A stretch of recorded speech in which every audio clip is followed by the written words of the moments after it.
In this message, I want to look at some shocking news concerning the events immediately following the birth of Jesus. Prior to his birth, they had received good news of great joy, but quickly the news got very, very bad and of great concern. And I want us to learn what happened and why it happened, and how the people responded, and how it can make a difference in your life and in my life. And I want to begin by saying, have you ever noticed that the Bible spends a great deal of time on the events surrounding the birth of Jesus, but very little time between his birth and the beginning of his public ministry 30 years later? It's basically silent, except for a teaching in the temple when he was 12 years old, and a series of events that took place immediately following his birth that are often overlooked. Mark begins his gospel with John the Baptist. Luke begins with the story of Mary. But Matthew tells the story of Joseph and Herod. Joseph flees, Herod kills the child, Joseph returns. And an understanding of these events is absolutely critical to an understanding of the history of salvation in our lives. Matthew writes in chapter 2, verse 13, "Now, when they had departed, behold, an angel of the Lord appeared to Joseph in a dream and said, 'Rise, take the child and his mother, and flee to Egypt, and remain there until I tell you. For Herod is about to search for the child to destroy him.'" There are three words that I want you to note here. The first is the word departed. The first thing that we notice in this story is an unexpected event of an announcement of a departure. And it begins with that word, lo. Now, pay close attention. This is a critical moment. God is up to something. There is a great shift taking place. God is on the move. Now what? Now after they came, who were they? They were the Magi. They came from Babylon, from Persia, modern day Iraq and Iran. They were high-ranking political officials of the learned class that studied astronomy and geometry and medicine and art. They were the royal priesthood and were assigned to be ancient day king makers. Now, they have come seeking a new king. And they've come seeking him because 600 years earlier, a man by the name of Daniel had been taken into captivity from Judah into Babylon, the Persians. But this man proved to be of such great intellect and wisdom that over time he became and was appointed the master of the Magi, the chief of the wise men. And he taught them the prophecies of the Hebrews, that one day a great king would come and set his people free, not just a political captivity, but he would set them free and reconcile wandering hearts to a loving God, and that his birth would be marked by a heavenly messenger, a special star that had never been seen before. And so they continued to search the skies for generations for this heavenly sign. And when they finally saw the star, this long-awaited star, they made a 1,000-mile journey on horseback to find the newborn king. And then they quickly depart once they find him. They're warned in a dream to stay away from Herod. So they return by a different route. They vanish. An angel of God came to Joseph. An angel. Angels are servants, messengers. They're under special assignment to usher in God's Son to this world. And after the Magi depart, the angel takes over and brings this message. The first thing we notice is depart. An unexpected event is about to take place. The second word we see in this passage is the word flee, not only from an unexpected event, but now flee into an uncertain present. The angel appears to Joseph in a dream at night when he's asleep and says, "Rise and take the child and get his mother and flee." And this is in the imperative tense. It's a command. Flee for your life. Save the baby and your family. Get out of Bethlehem immediately.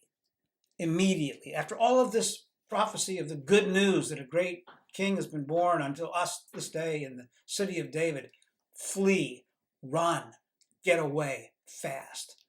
So I see Joseph going over to Mary and saying, Mary, Mary, Mary, wake up. I just had another dream. An angel came and said, get up and go and run for your life. Mary, Mary, we are in great danger. You see, from the moment of the birth of Jesus, he flees for his life. He becomes an exile, a refugee in a foreign land. There's an uncertain present reality about their lives. And they go to Egypt. This little family flees to this far distant land, 300 miles away. The Great Pyramid of Giza, when they get there, was already 2,500 years old. The people worship Ra, the sun god. And they're going to live in that land as refugees. They'll live in cardboard boxes. They have lost everything. And they wonder, what happened? What is God doing? Why are we going back to Egypt? Now, here's the connection I want you to get. Didn't Moses lead us out of captivity in Egypt?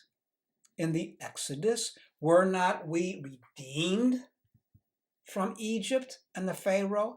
And now God wants us to take our child and take him back to the place of our captivity, of the foreign gods, of the foreign rulers. There's a direct link being drawn here, you see, between the Exodus and redemption and the arrival of Jesus. Flee, run for your lives. Matthew continues in chapter 2, verse 14.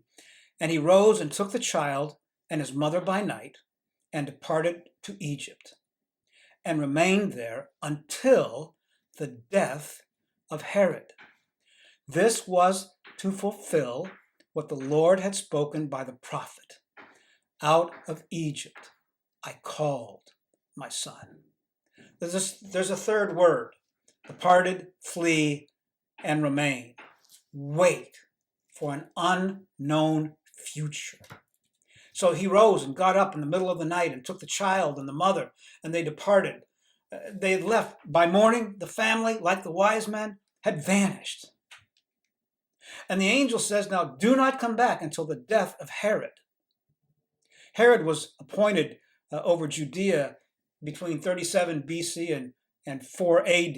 Caesar Augustus appointed him as, listen to this, as king of the Jews. And Herod had this big ego, and to magnify that ego, he instituted enormous public work programs. He rebuilt Solomon's temple. He levied heavy taxes on the people.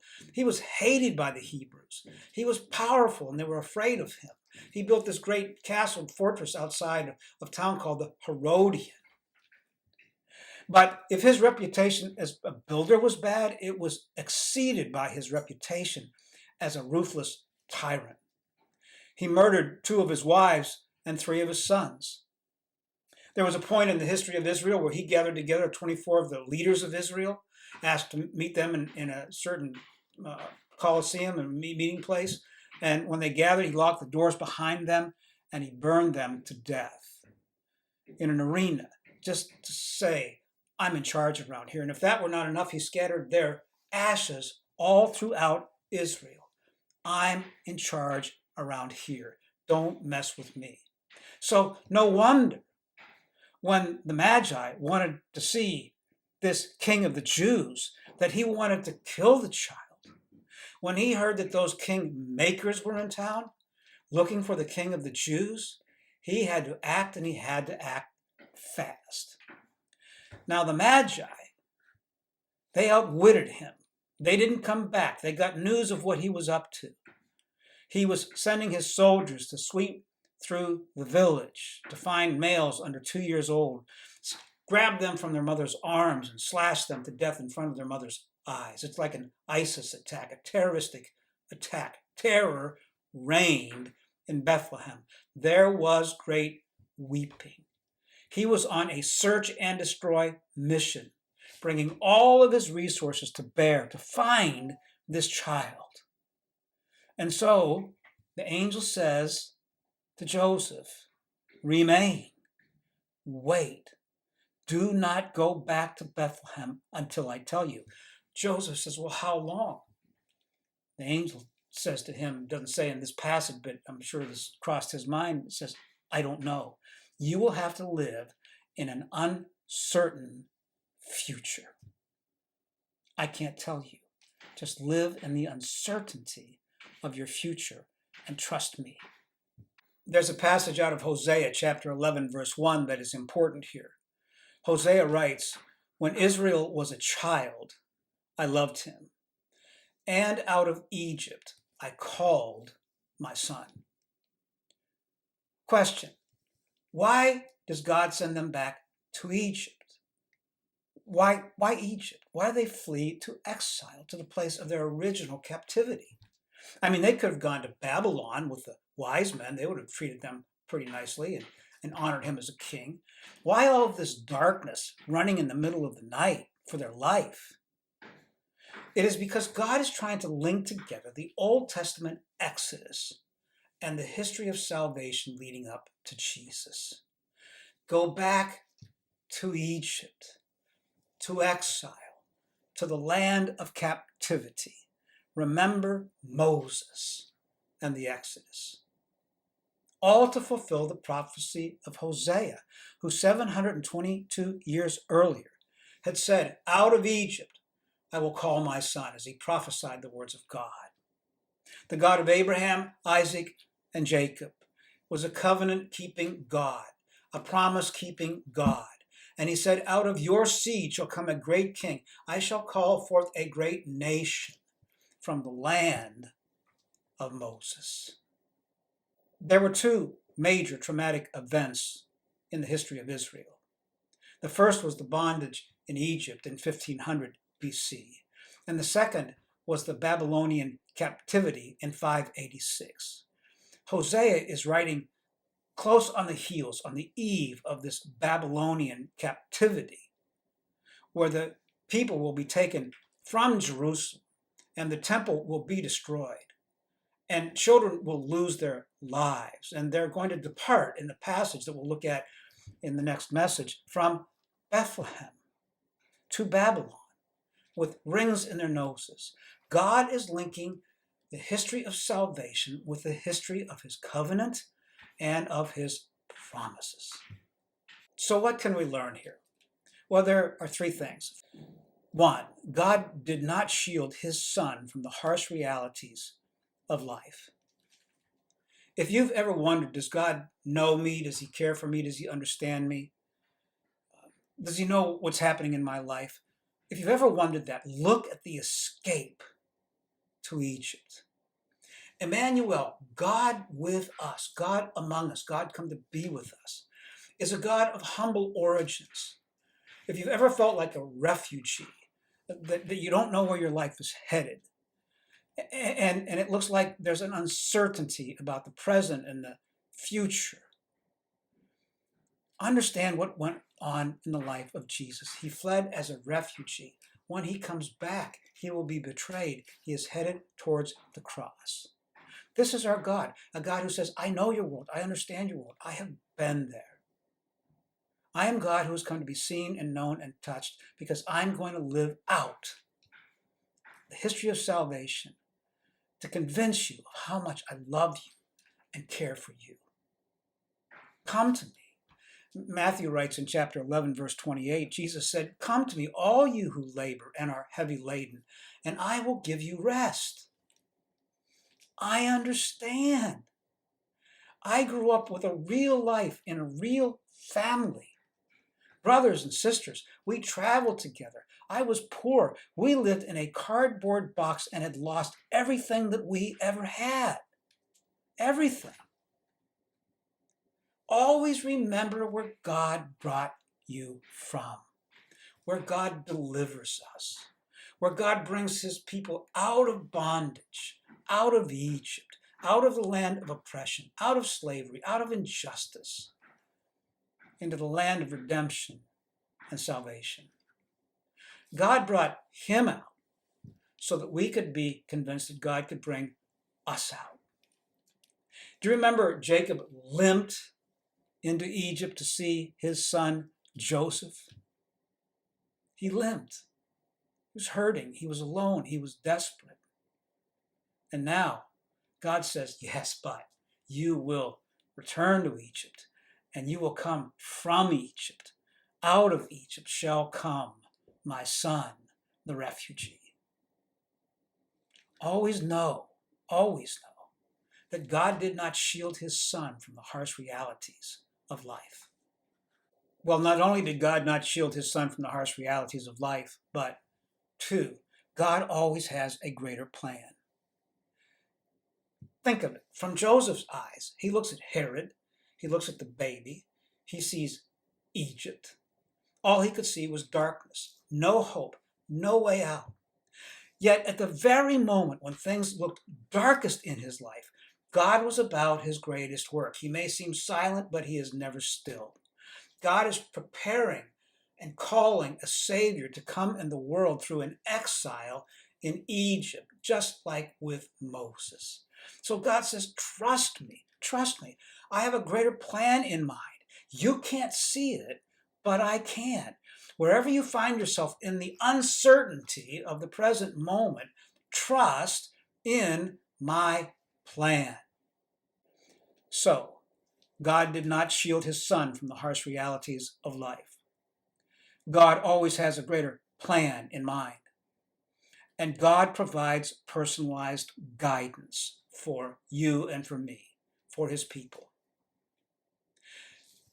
God is going to take Joseph down this journey one step at a time, from an unexpected event to an uncertain present to an unknown future. And in that process, throughout that whole process, God is at work leading, guiding, and directing.